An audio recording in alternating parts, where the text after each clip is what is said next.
Having read hundreds of ghost stories for this channel already, one thing I can tell is any place under any circumstances can get haunted. Over the years, we've read through haunted schools, homes, toilets, hospitals, mountains, elevators, bars, cinemas, funeral homes. And today, we are taking a look at haunted workplaces. Of course, there are a wide range of work out there, and today's collection reflects that. A factory, restaurant, demolition site, typical office space. Regardless, so long there are people around the place and all the history and drama they bring about, there's always a possibility of a haunting too. So, here are 6 allegedly true stories about haunted workplaces. As always, handpicked, translated and narrated by a host, Anthony.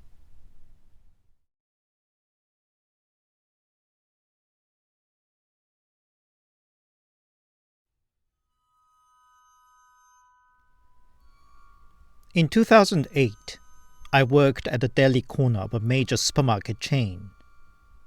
That particular day, I was struggling at work because of a hangover from the previous night. Fortunately, my manager liked me and allowed it when I asked him if I could use the lunch break to catch an hour of snooze.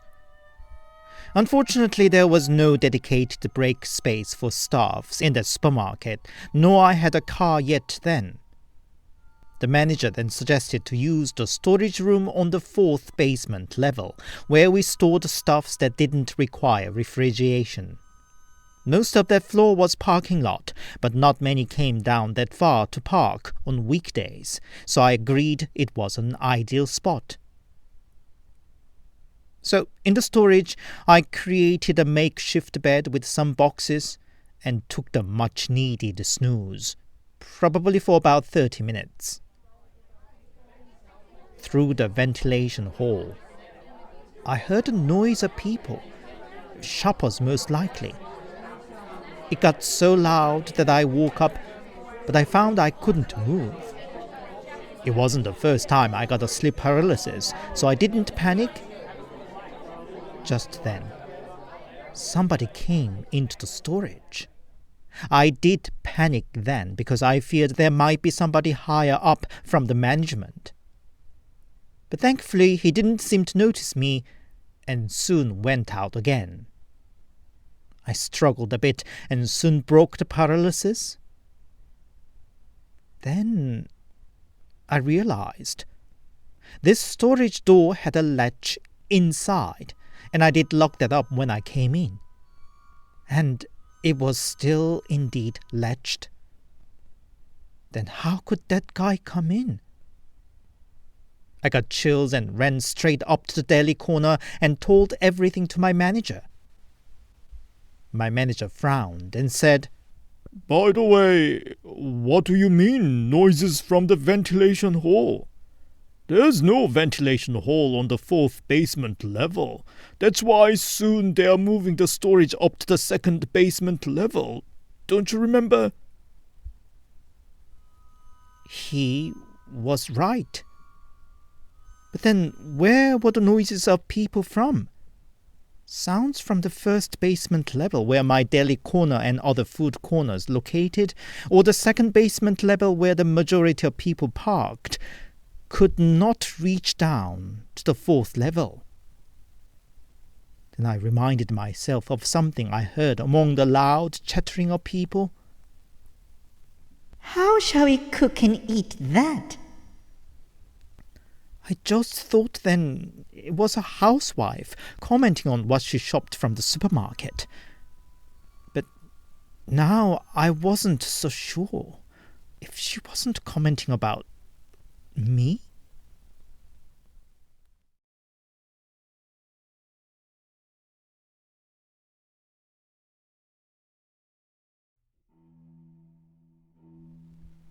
Ten years ago, I was in the last year of vocational high school and got an apprenticeship by a manufacturing company in Hwasong, Gyeonggi Province. Their main produce was various models of DVD player, well, it was early 2000 then, supplying to bigger brands like Samsung and LG. so the company hired a large number of staffs beyond its name value. Those who stayed in the company dorm alone were over 200. I stayed in the dorm too, and as a teenager who got the first chance to get away from home, it was frankly exciting. I liked it so much there. I became a full-time employee after graduating high school too. But the excitement didn't last long. Shortly after the first year there, a 3-year older guy got a job in my company and became my dorm roommate. He was a bit difficult type to get closer. Rather funny-looking face aside, he would occasionally mumble to himself that he shouldn't have come there. But we not only shared a room but also worked in the same shift that we eventually got friendly enough for him to ask me one day, "Don't you find it here a bit chilly? I think there's something." "What do you mean?" I said. "I don't know, but there's definitely something. Just pay more attention and you'll feel it too," he insisted. Well, I was far from having the sixth sense, but it made me curious anyway. "So, what? Do you see ghosts?" I asked. "Not always, but I do sense something occasionally." He still couldn't explain anything more, so I didn't give much more thought about it. Then, a few days later, I noticed a roommate missing in the canteen during the lunchtime. I didn't see him during the following afternoon either, so I took a look around the factory. I found him at one corner where we temporarily stored finished products in a pile. He seemed to be lost, staring something at the top of the pile. "What you doing there?" I said. And he looked back, startled. Apparently, he came around to put finished product away and saw a foreigner sitting on the top of the pile where he'd been staring at. Their eyes met, and somehow he couldn't take his eyes away. What baffled me the most was he wasn't aware that he was missing over an hour, the entire lunchtime break, and more. Then, some days later, I happened to have a drink with a foreman of my shift who'd been working at the factory over 20 years. "This factory is found on the wrong plot. I think it's time I quit," he grumbled. I asked what he meant, and he said, "You haven't noticed it, have you? Behind the high wall of the factory ground? It's a public cemetery." Indeed, I didn't know. I couldn't know because the high wall was over 5 meters. The foreman continued, "And why do you think the wall is so high?" Apparently, the entire factory ground used to be a part of the cemetery. The company contacted the family and descendants of each tomb to negotiate the exhumation and move, but they failed to find a contact to some of them.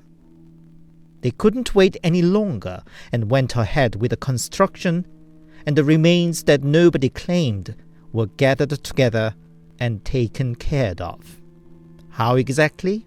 The foreman didn't explain. As soon as the factory was finished and began operating, weird incidents followed one after another. A product line elevator moving up and down spontaneously, or the conveyor belt of the production line moving by itself. And such mechanical malfunction ended up killing a staff too.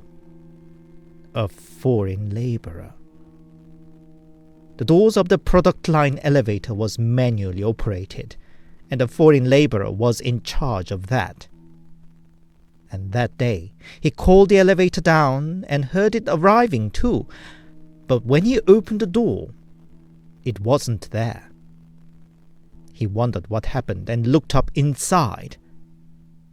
And just then, the elevator cabin fell on him, killing him instantly. Staffs and colleagues protested and demanded the management to do something, and in the end the company called in a shaman to perform a ritual. And it was the shaman that recommended to build a wall to the cemetery so high. Despite of it all, the factory saw at least one fatal incident every year ever since. And I had no idea. The foreigner my roommate saw? Was it the ghost of the guy who was killed in the elevator accident? And all those accidents, could it be from the angry souls whose tombs were disturbed to build a factory on? If one should die there every year, could I be sure that I wouldn't be the next? I eventually left the company not long after.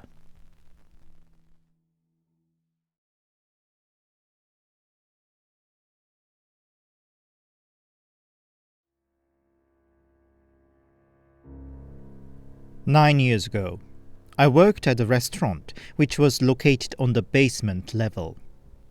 The majority of the ground level and up of the building was occupied by a big obstetrics and gynecology clinic. One off-duty evening, I met some friends and drank into the late night, and with my boss's permission, I crashed at the staff's room of the restaurant because my home was out of town. The modest staff room was basically a maisonette floor above the kitchen. Its height was so low that one had to crawl in. The ceiling would be just about 20 centimeters above me when I lied down on the mattress there, but it was still better than spending the night at a 24/7 sauna or internet cafe. Maybe because I wasn't drunk enough, I had a hard time falling asleep. And when I barely managed to sleep, I was disturbed by the sound of babies crying. The restaurant was empty, and the only noise there should have been from the walk-in fridge.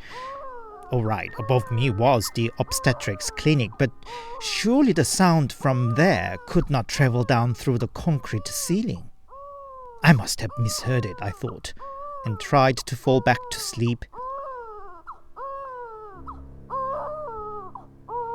The crying got bigger and closer.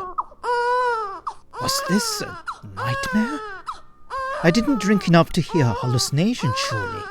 I could not just dismiss it anymore and opened my eyes.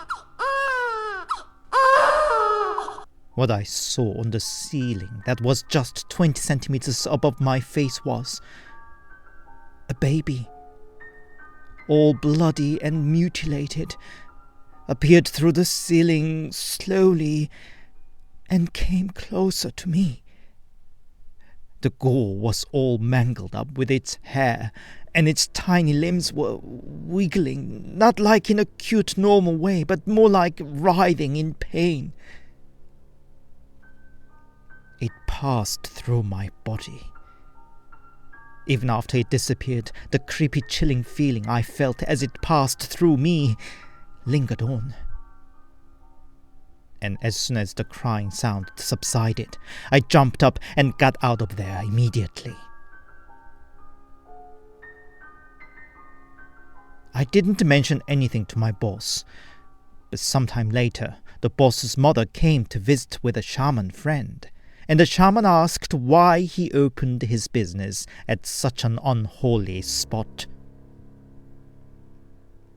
Soon after, a little ritual with offering followed, and some talismans were put here and there in the restaurant at discreet places. But the business didn't last a year. I wonder if the underworld is really under the ground, and if the soul of the baby was on the way down there. Then I was just in the wrong place at the wrong time, in its path to the underworld.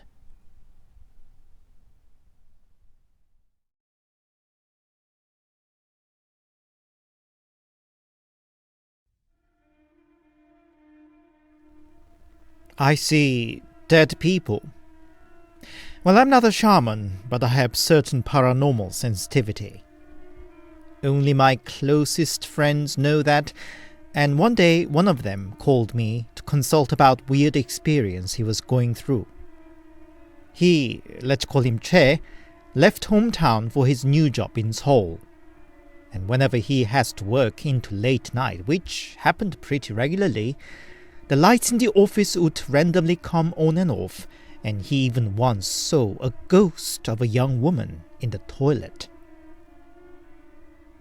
So one night, I came over to see him at his office.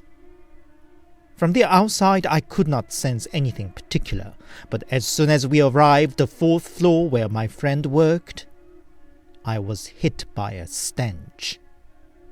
Maybe it's just me, but I usually smell ghosts, and the more resentful and dangerous the ghost is, the stronger and more unpleasant the smell gets.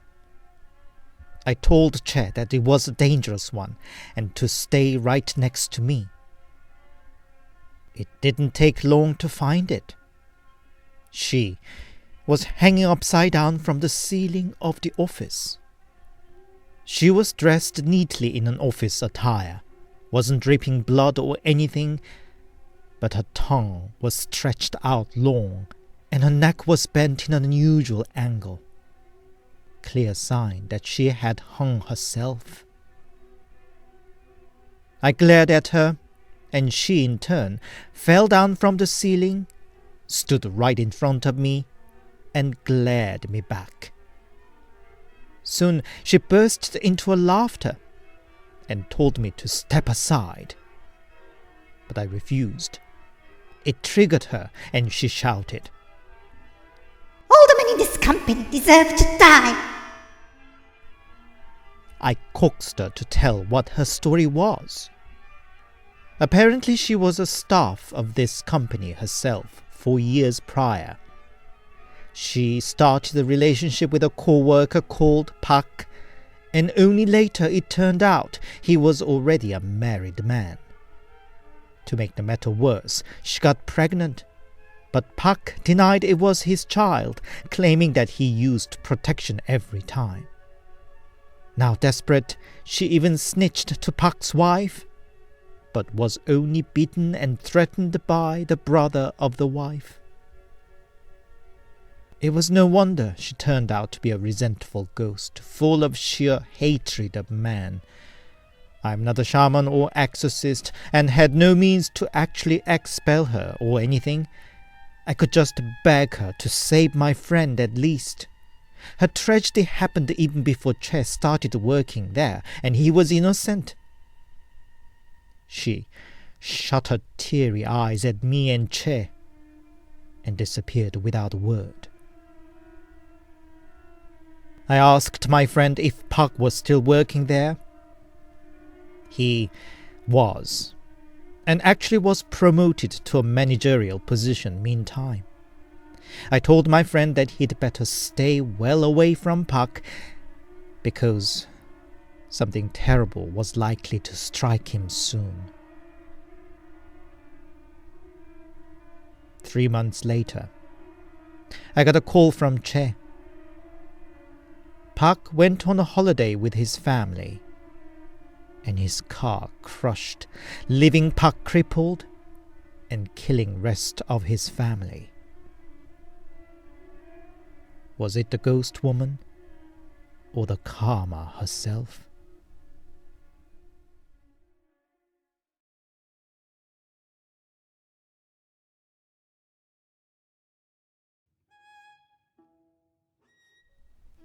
Currently, I'm taking a break from my uni course because I take up the military service in a few months' time. Last Friday, I got a call from a mate. I wondered because we graduated the same high school, but he wasn't exactly my friend. I picked it up anyway. He must have heard that I wasn't doing anything much at the moment. He said he was in the same shoes and suggested to do some part-time at a construction site.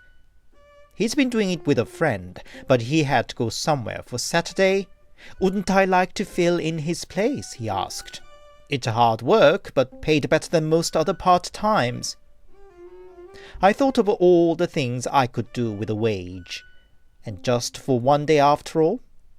So I said, cool, I'd take it. The following day started in the crack of the dawn. Got up at 5:40, met up with a mate, chatted a bit till we were picked up to the day's workplace. They were demolishing an old apartment, and we, being just part-timers, our main task was carrying broken concrete bits and rebars out. Work wasn't as difficult as I expected, and lunch offered was pretty decent too. I was already thinking about what I'd do with a day's pay. The task after lunch was carrying debris out from the basement. And on the ground near the pile of debris, I saw a pen, a red pen. I just picked it up and threw it to the pile, but the pen bounced and rolled back right to me. Maybe the floor was not even.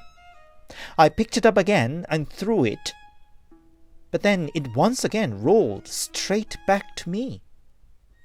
I felt a bit weird now, but it should be just a coincidence, right? For the third time, I threw it back to the pile. I didn't hear the pen rolling back. Phew! I took a step to go back to my task. But before I could take the second step, I heard something heavy rolling and was down the next moment with a heavy blow to my back. When I woke up, I was already in the hospital ward. My back hurted, and my parents by my bed stopped me from moving. According to my mate who saw the incident firsthand, he saw me throwing a pen to the pile and turning around, when a pile of rebars that was propped up against a pillar nearby fell down onto the pile of debris, where I threw that red pen to be exact. One of them hit my back as it rolled back from the high pile and knocked me down to the ground, my chin first, which passed me out. Fortunately, my injury wasn't too bad, and I was allowed to go back home. But it wouldn't have been the case if I got curious and went to check where the red pen landed. Then I would have hit directly by the falling rebars. I wonder how come the red pen was there to start with, because such a small pen was not needed on a demolition site. Maybe I'm overthinking this, but I get chills. How close I was to a fatal instant.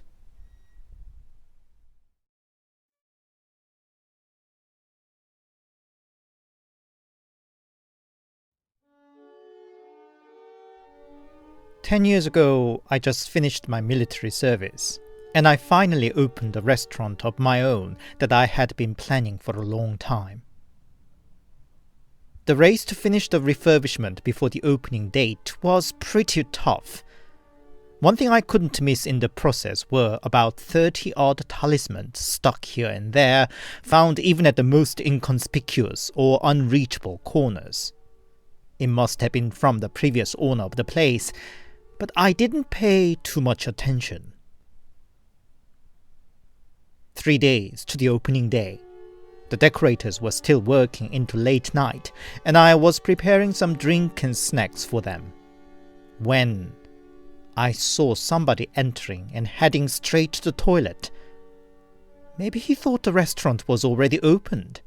I kept my eye on the toilet door so that I could inform him we were not opened yet, but he would be welcomed in 3 days' time. 10 minutes passed. 15, and then 20 minutes. He didn't come out. I went to check out myself. Men's room? Empty. I also checked the ladies just in case. Empty. I would have just considered I was mistaken, had it not for the decorators also confirmed that they did see somebody coming in. And that was just the beginning. A day before the grand opening, I went to the corner shop nearby to pick drinks and snacks for my new staffs. The middle-aged owner of the shop asked rather a lot about me, like my name, age, where I was from, etc., and I just took it as she was trying to get acquainted with her new neighbor. But what she said the next surprised me a little. That I should make some offering of food and drink in front of my restaurant on the day of the opening. As a devout Christian, I just said I didn't care for such a thing, but she kept insisting that I really should. I mean, really. I sensed she should know something. She was at first reluctant to say anything, that she didn't want to put me off. But when I told her that I did see something weird a couple of days ago, she finally opened up.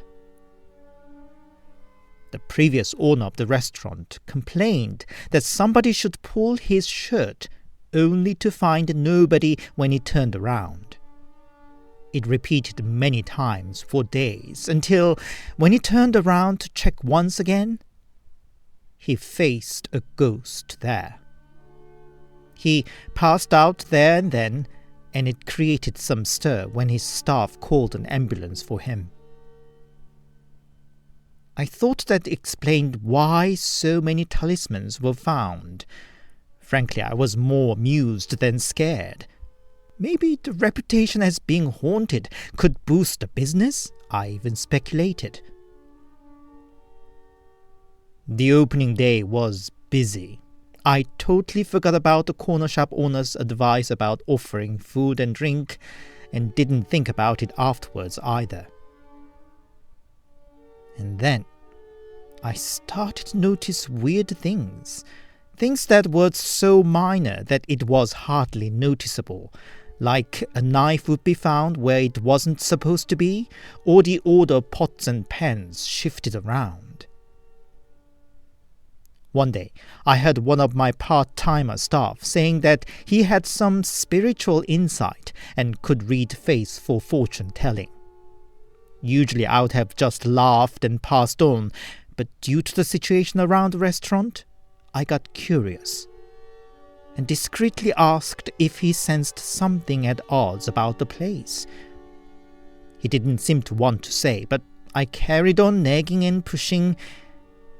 In the end, he said, "Well, there is something here."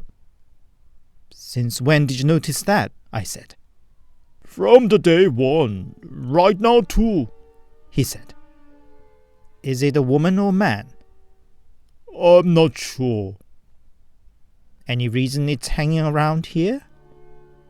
"I don't know. It seems like it won't leave anytime soon." To have a vague suspicion confirmed directly was a bigger shock than I expected.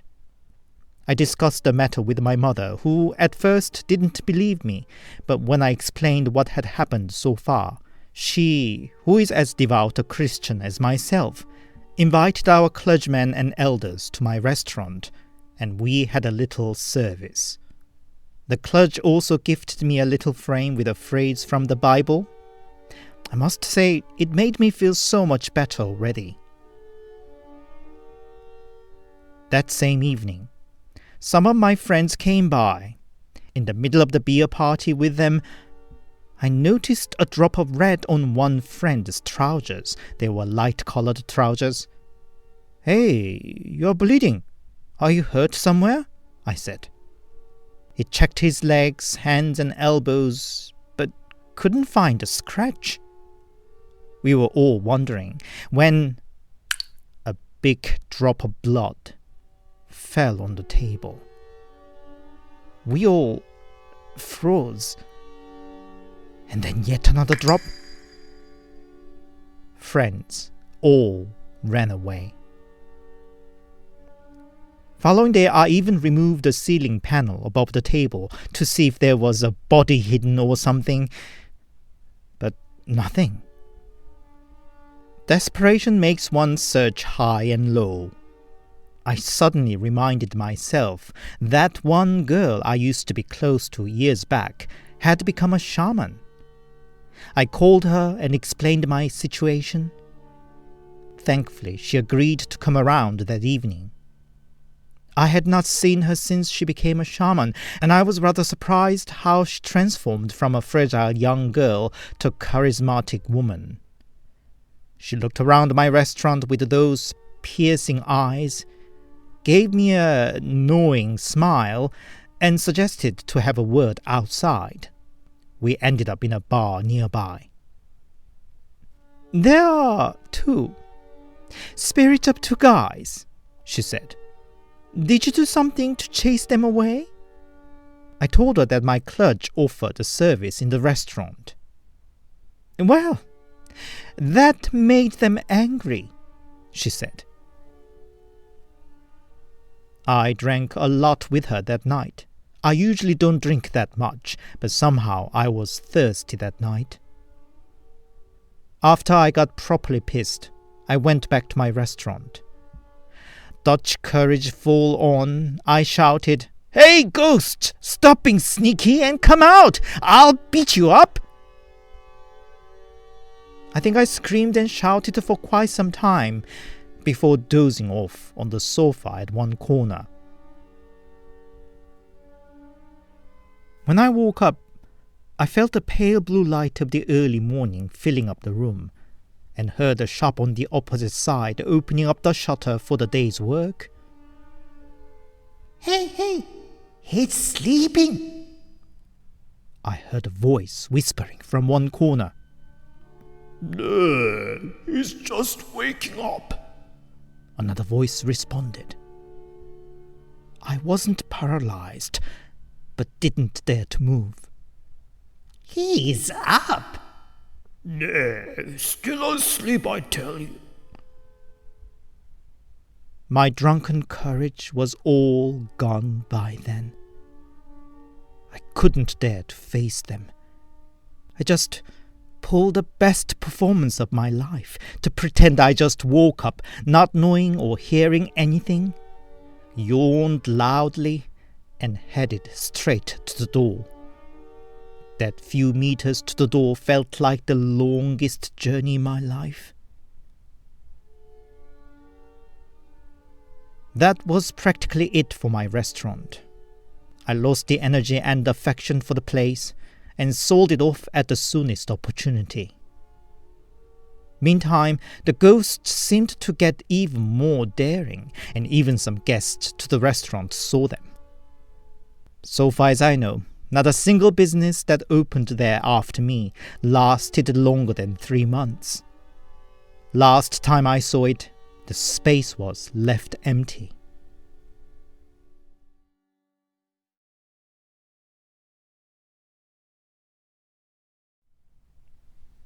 Hi, it's Anthony here, and thank you very much for listening.